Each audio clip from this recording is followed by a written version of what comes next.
Mis amados hermanos, muy buenos días. Este es el tiempo de estudio bíblico devocional. Aquí estamos en este punto y en esta hora. Su hermano pastor Roberto Alfaro les saluda y les doy la cordial bienvenida a amar la palabra, aprender la palabra y vivir la palabra. Muchísimas gracias a todos ustedes quienes nos acompañan a través de radiogénesis.tv y también a través de Vivo para Cristo TV para Suecia, Estocolmo, para todos ustedes, mis hermanos. Buenas tardes, bendiciones y bienvenidos. Muy bien, tenemos tarea pendiente, ¿verdad? Muy importante, tarea. El número 40 tiene una representación bíblica muy importante y se menciona en muchos textos bíblicos. La tarea que ustedes me han enviado, muchísimas gracias por estar tan atentos con la tarea.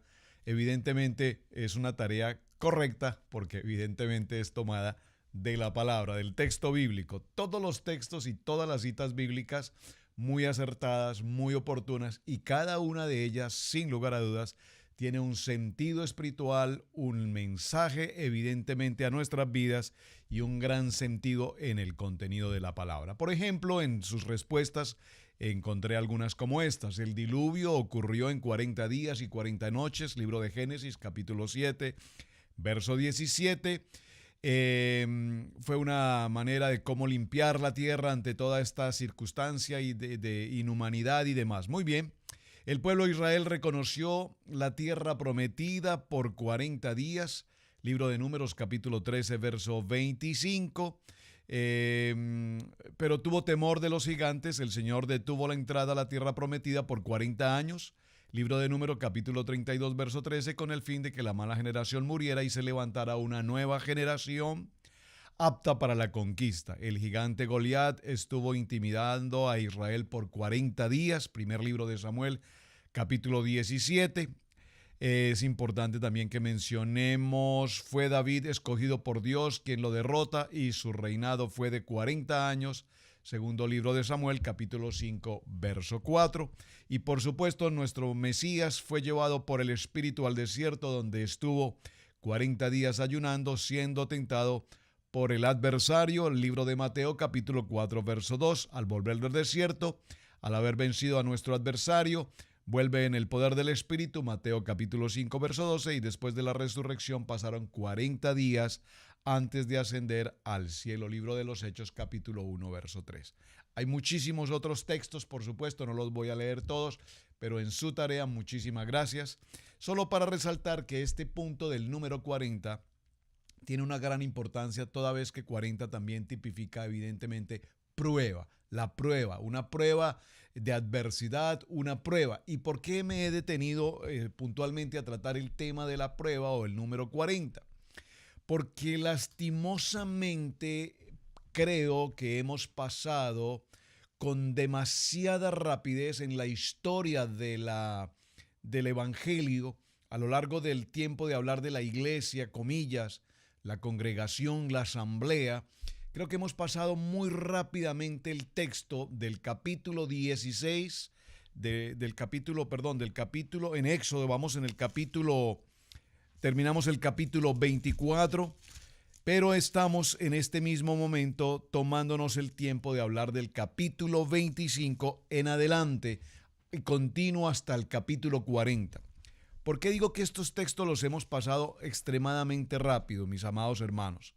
Porque si nosotros nos detenemos a evaluar lo que ya mencionamos en las semanas anteriores, nos daremos cuenta cómo el relato de Éxodo nos narra punto a punto, cada momento, la salida del pueblo de Israel. Antes de eso vino el tiempo del sacrificio de los corderos. Recuerden, las plagas, la salida del pueblo de Egipto, entraron del pueblo de Israel de Egipto al desierto, el proceso en el desierto, la guerra con Amalek, en la guerra con Emelec, las aguas amargas, todo este proceso que hemos estado narrando en los textos anteriores son tan extraordinariamente importantes hasta que llegamos al capítulo 20 y en el capítulo 20, después de todo este proceso y de este trato que Dios ha traído con su pueblo, nos encontramos frente a las palabras que Dios da a todo Israel, y en esas palabras nos encontramos precisamente con lo que llamamos los 10 mandamientos. Posterior a todo este proceso, los capítulos de la semana anterior, 21, 22 y 23, nos hablan respecto al tema de las leyes, leyes de carácter social, la responsabilidad de los amos, de los siervos, de los dueños, las circunstancias en las que se debe dar restitución. Todo este tema que conocemos con el nombre de Mishpatín lo detallamos la semana anterior, leyes de carácter humanitario, las 3 fiestas anuales muy importantes que ya las mencionamos, y llegamos al capítulo 24, donde el título nos dice Moisés y los ancianos en el monte Sinaí. Es decir, toda esta historia que hemos estado mencionando se va a concentrar a partir de este momento en el monte Sinaí, ya desde el tiempo de Éxodo 20. ¿Pero por qué puntualmente? Porque los ancianos ahora van como representantes de Israel, suben con Moisés y suben allí a este lugar a tener esa relación con Dios para saber de primera mano cuál es el plan que Dios tiene. Vemos cómo allí se ordena la construcción de un altar, se hace sacrificio, se esparce sangre sobre el altar y se esparce sangre al pueblo de Israel, y allí tipológicamente estamos representando ese pacto de matrimonio de Dios para con su pueblo. Muy importante. Entonces ahora en todo este proceso llegamos al capítulo 25. ¿Qué tiene que ver toda esta historia? ¿Qué tiene que ver toda esta historia con el número 40? Tiene que ver precisamente que Moisés pasó 40 días y 40 noches en el monte Sinaí. ¿Y por qué es tan importante que tengamos presente esta información?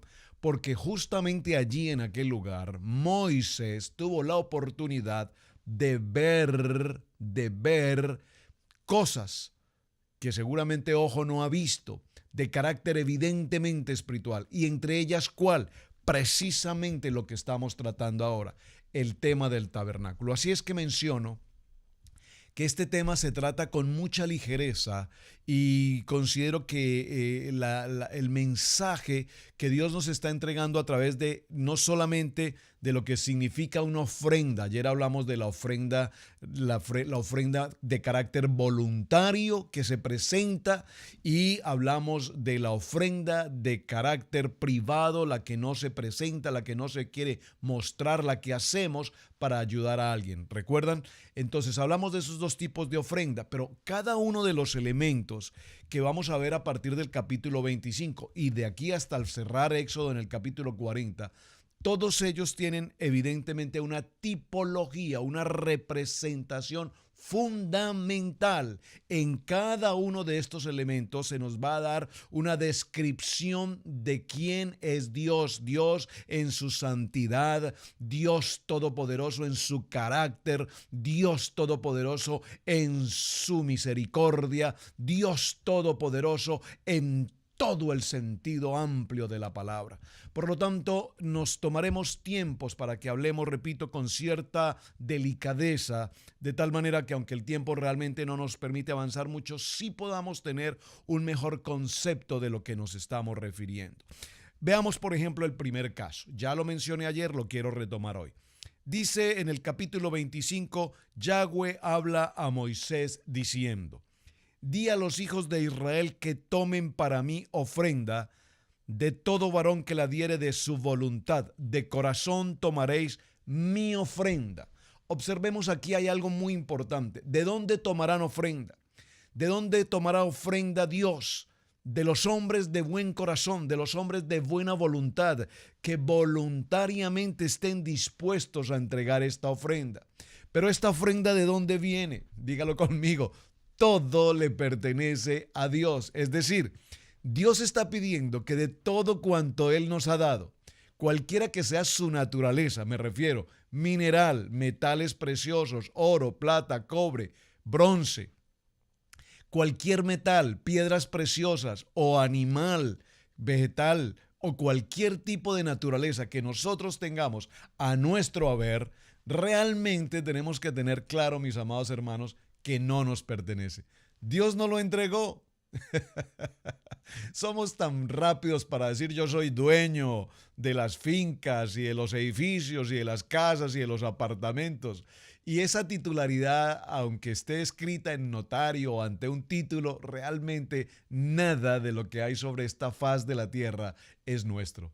Todo, dígalo conmigo, todo le pertenece a Él. Nosotros le pertenecemos a Él. Sin el poder de su palabra y su poder de creación no existiríamos ni existiría nada de lo que existe. Como dice el libro de Colosenses, de todo lo visible y todo lo invisible, todo fue creado por Él y para Él. De tal manera, mis hermanos, que aquí me parece muy interesante el capítulo 25 cuando dice el Señor que tomarán ofrenda para mí, y es simplemente el Señor diciendo, de todo cuanto yo os he dado, de todo cuanto les he entregado, ahora quiero que hagan una ofrenda, entreguen una ofrenda para mí. Y es bien importante, mis amados hermanos, ¿por qué?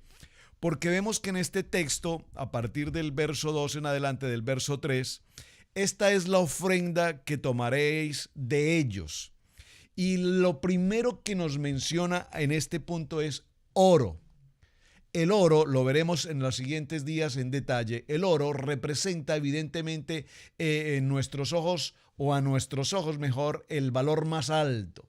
Así como el valor de un diamante es tan importante, una pieza de oro es de un valor también muy importante. Y el oro aquí tipológicamente está representando la divinidad de Dios. Entonces vemos cómo cada uno de estos elementos que vamos a mencionar, el oro, la plata, el cobre, azul, púrpura, carmesí, lino, fino, pelo de cabra, pieles de carneros teñidas de rojo, pieles de tejones, madera de acacia, aceite para alumbrado, especies para aceite de unción y para el incienso aromático, piedras de onice y piedras de engaste para el éfod y para el pectoral, y harán un santuario para mí. Observen, mis amados hermanos, cómo este punto es tan extraordinariamente importante, porque voy a tratar de hacer un resumen en lo posible, solamente en el que veamos cada uno de estos elementos que Dios pide como ofrenda,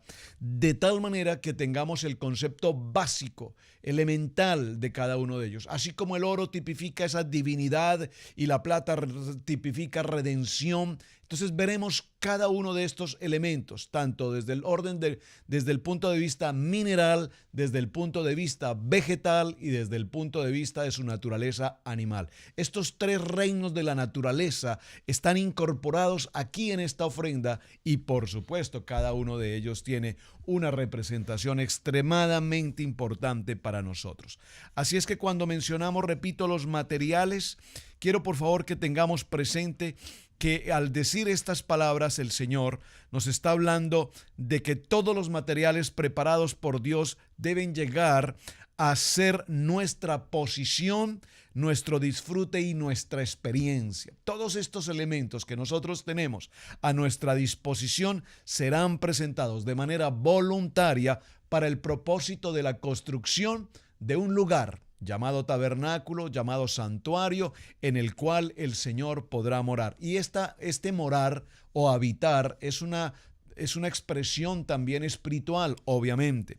Así es que la ofrenda elevada que nosotros mencionamos en este punto, al elevar esta ofrenda, hace alusión específicamente a nuestro Mesías que está en los cielos, el proceso de la redención, el proceso de la ascensión, es decir, aquí estamos hablando de nuestro Mesías en la cruz resucitado. Por lo tanto, ascendió y por lo tanto hablamos de una ofrenda elevada. Es muy importante, mis amados hermanos, que cuando hablamos de la ofrenda tengamos presente que ella en sí encierra todo el proceso de lo que va a ser construcción y nos va a mostrar lo que representa o tipifica el carácter del Mesías, ese carácter sobrenatural de Dios, porque recordemos que resurrección en este caso significa vida, resurrección significa sacrificio, resurrección significa entrega, resurrección significa también desde todo punto de vista redención.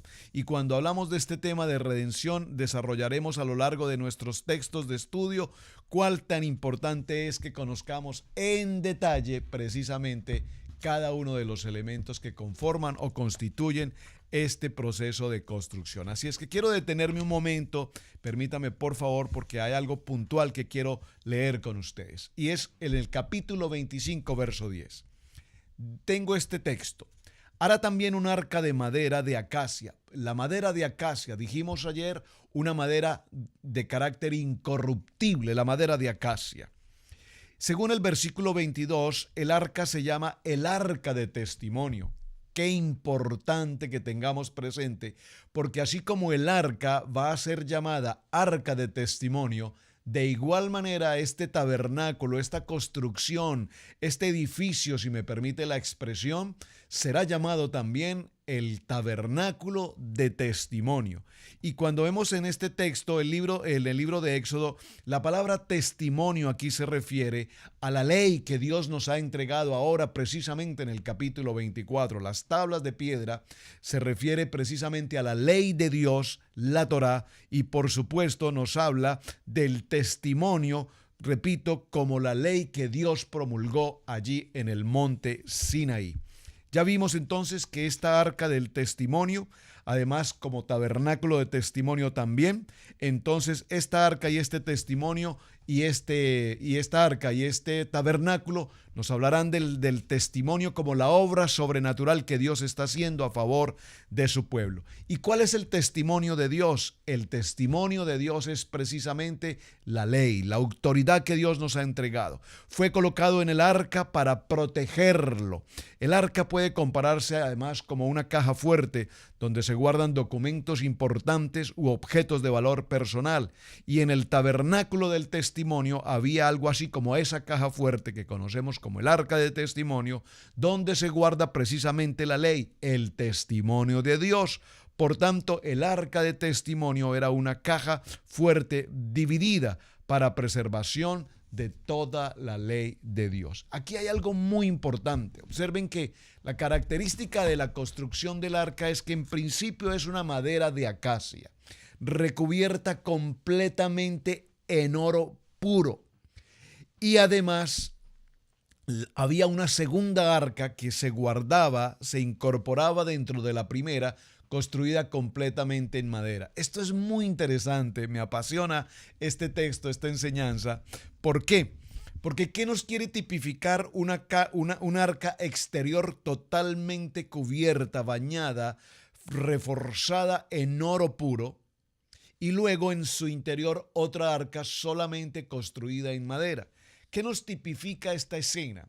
Algo muy lindo que podemos encontrar en cada uno de nosotros, los hombres, las mujeres, los hijos de Dios. Es decir, que externamente nosotros debemos ser ese oro puro, que cuando las personas vean al hombre de Dios, a la mujer de Dios, puedan identificar en él ese brillo, permítame usar la expresión, cuando hablamos del oro, si usted ve alguno de los videos que existen en las internet, en YouTube, por ejemplo, y va usted a Dubái, verá cómo en Dubái algunos vehículos, utensilios como el celular o muchas cosas allí en aquel lugar están completamente forradas en oro.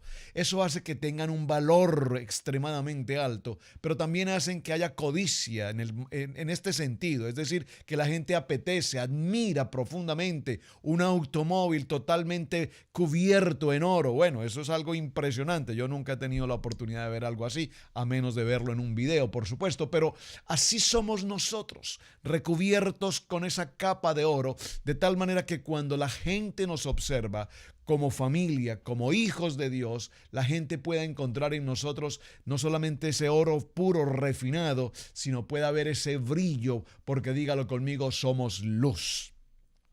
Pero interiormente hay una caja hecha solamente de madera y esto tipifica a cada uno de nosotros en nuestro interior.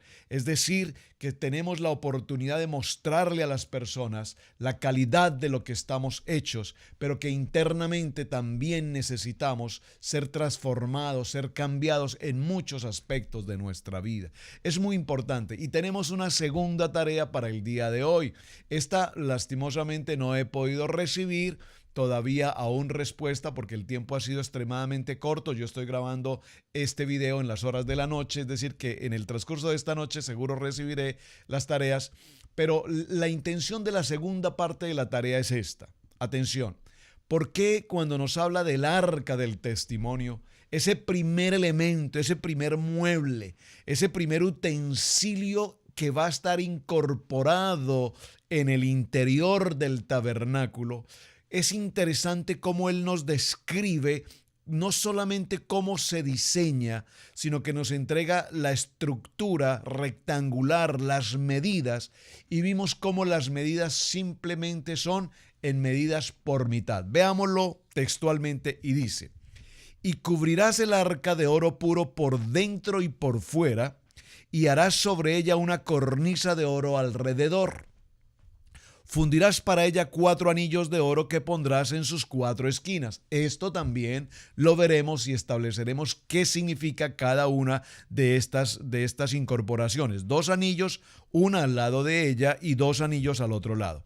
Harás unas varas de madera de acacia, las cuales cubrirás con oro, y meterás las varas por los anillos a los lados del arca para llevarla el arca con ellas.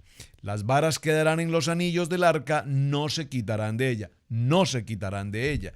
Y pondrás en el arca el testimonio que yo te daré. Y pondrás en el arca el testimonio que yo te daré. Y harás un propiciatorio de oro fino, cuya longitud será de 2 codos y medio y un ancho de codo y medio, y harás también 2 querubines de oro labrados a martillo, los harás en los extremos de propiciatorio. Harás pues un querubín en un extremo y un querubín en el otro extremo.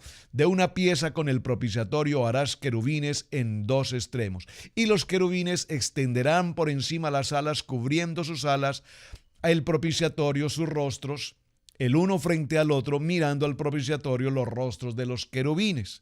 Y pondrás el propiciatorio encima del arca, y en el arca pondrás el testimonio que yo te daré.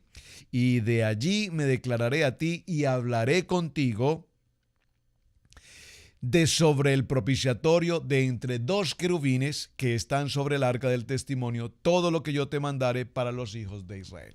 Y observen que esto es tan interesante y, repito, tan apasionante, porque toda la descripción que Dios habla a Moisés le dice: haz como viste, haz como ya viste cuando pasaste aquellos 40 días, te mostré, te llevé por los lugares celestiales y te mostré cómo estaba construido ese tabernáculo. Así tal cual yo te estoy indicando, así tal cual te estoy entregando las medidas, así tal cual te estoy entregando los diseños, los vas a construir así como ya tuviste que están construidos. Es extraordinario esto la verdad que me toca profundamente en mi corazón, porque nada de lo que nosotros vemos hoy, que decimos qué creatividad del hombre en las construcciones, en los diseños, pero nada de lo que podamos construir hoy escapa a lo que ya Dios ha construido, porque lo que hoy estamos construyendo ya existe. Así de sencillo, ya existe. Nosotros solamente, el Señor como que nos da una luz y nos muestra algo que ya existe y nos dice: diséñalo de esta manera. Ahora bien, muy importante que tengamos presente esto, mis amados hermanos. Cuando hablamos de la importancia nuevamente del tema de la ofrenda, quiero que tengamos presente la importancia de que haya la ofrenda de carácter voluntario. ¿Por qué? Porque recordemos que la ofrenda de carácter voluntario tiene como sentido aquí la construcción de un templo. Y en ese templo, dice la palabra puntualmente, será el lugar donde Dios va a habitar. Va a habitar de manera totalmente simbólica, pero la presencia de Dios, que está en todo tiempo, en todo momento y en todo lugar, la podremos identificar en este lugar. Así es que el templo, conocido también con la palabra como Mishkan o tabernáculo, tiene 4 aspectos importantes que vamos a empezar a resaltar. Número 1, es un santuario de carácter celestial. Libro de los Hebreos, capítulo 8, verso 2, los veremos posteriormente en detalle. Número 2, Él representa tipológicamente el cuerpo del Mesías, es decir, libro de Juan capítulo 1, verso 14, libro de Juan capítulo 2, verso 18 al 22. Por favor, tome estos textos bíblicos, váyalos leyendo, los desarrollaremos entre semana. Finalmente, el cuerpo del creyente, que es primer libro a Corintios, capítulo 6, verso 19, y representa la congregación del Mesías, es decir, primer libro de Pedro, capítulo 2, versos 4 al 10, primer libro a Corintios, capítulo 3, verso 16, 17, segundo libro a Corintios, capítulo 6, verso 16. Estos textos los veremos y los leeremos posteriormente. En todos estos aspectos está morando la presencia de nuestro Padre Dios eterno, de manera que allí la podemos identificar. De tal manera que dice en el verso 10, harán también un arca de madera de acacia. Ya lo vimos. Pero Hashem dijo en esta historia, el arca es el objeto más íntimo del tabernáculo. Téngalo presente, por favor. El arca es el mueble, entre comillas, el objeto, el utensilio, podríamos llamarle mejor, el utensilio más íntimo y más importante que vamos a encontrar en todo este proceso en el tabernáculo. El Padre Eterno siempre empieza su obra de adentro para afuera. Miren qué interesante esta apreciación. El hombre mira desde afuera hacia adentro, pero Dios empieza de adentro hacia afuera. Y el Eterno nos mira, repito, desde afuera, desde adentro hacia afuera, como está escrito en el libro de Primera de Samuel, capítulo 16, verso 7, dice: pero Yahweh dijo a Samuel, no mires su apariencia ni lo alto de su estatura, porque lo he desechado. Pues Dios, dice la palabra, Dios ve no como el hombre ve, pues el hombre mira la apariencia exterior, pero Yahweh mira el corazón. No es tu apariencia, qué tan alto, qué tan simpático puede ser para agradar a Dios. Es tu corazón el que determina tu pertenencia y tu ministerio y tu comunión para con el Padre. El que tiene ojos espirituales entonces aprende a ver las cosas que el Eterno ve como cosas espirituales, desde adentro hacia afuera. Así que un profeta puede ver los corazones de los hombres, como está escrito en el libro de Juan, en el capítulo 2, verso 24 y 25, y dice: pero Yahweh por su parte no se confiaba en ellos, porque conocía a todos, y no tenía necesidad de que nadie le diera testimonio del hombre, pues él sabía lo que había en el hombre. El libro de los Hechos, en el capítulo 8 y en el verso 23, dice esta palabra: porque veo que estás en hiel de amargura y en cadena de iniquidad. En el segundo libro a Corintios, en el capítulo 5, verso 12, está escrito: no nos recomendemos otra vez nosotros, sino que os damos oportunidad de estar orgullosos de nosotros, para que tengáis la respuesta para los que se jactan en apariencias y no en el corazón. Todo este proceso del tabernáculo, la construcción, los elementos utilizados, ya sean en mineral, en vegetal o en animal, ya sean cualquiera de los elementos, tipológicamente tiene que ver con la construcción del templo, pero ese templo está representando el corazón de cada uno de nosotros. Somos el templo del Espíritu Santo de Dios. Y cuando definamos cada una de las maneras como se va a construir y las medidas de todo este proceso, nos daremos cuenta en cada paso que demos cómo allí estamos representados cada uno de nosotros en esta construcción. Esta construcción ha tenido que ser demolida una y otra vez, como dice la palabra, como el alfarero que toma esa vasija y él es el que tiene esa autoridad no solamente para formarla, establecerla, definirla, sino que también tiene la autoridad con sus manos para destruirla, para aniquilarla, para desarmarla, si puedo utilizar esa expresión, y volverla a armar para el servicio y para la utilidad que él requiere.